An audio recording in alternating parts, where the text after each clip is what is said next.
From the National Press Club in Washington, D.C., this is Rewind. This week at a luncheon, a Hollywood icon showed his affection for Washington, D.C., where he spent his college years. The great, great architectural, the great, great artistic heritage of our country,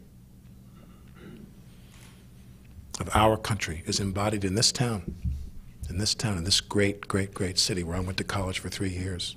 Baldwin advocated for funding in the arts. Where federal funding for the arts goes, it is a proven, incontrovertible trigger for a lot of other economic activity in the area where those funds are sent. When asked the final question about an incident aboard a domestic flight, the usually chatty comedian was at a loss for words.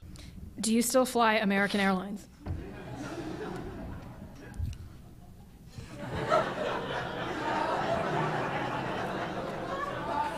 Next question. In his newest book, Bob Deans, an environmental journalist, writes that the new forces within the Republican Party are weakening the environmental protections once valued by the party.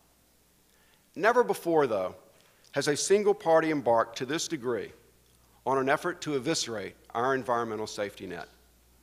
This is a sharp departure from the Republican Party's own history of environmental stewardship stretching back more than a century.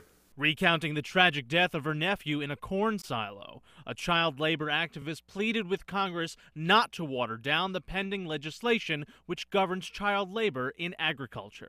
Accidents are incidents, and accidents are preventable. We need to pass rules that make sense for the population it is protecting, not the population using them.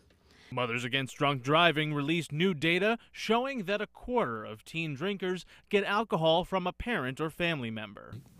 Many parents believe that they can teach their children the right way to drink.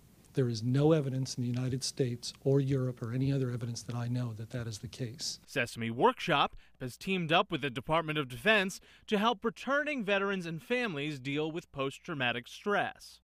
My circle got really small. I was very inwardly focused when I came home. I unfortunately had no feelings for anybody around me, and what was most disconcerting is I felt no love for my family. His 3-year-old son can now understand the invisible wound.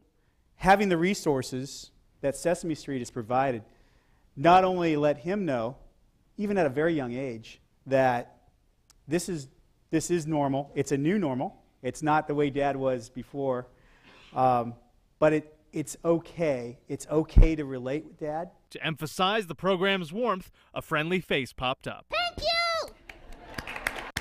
From the National Press Club, this is Rewind. I'm Jared Rizzi.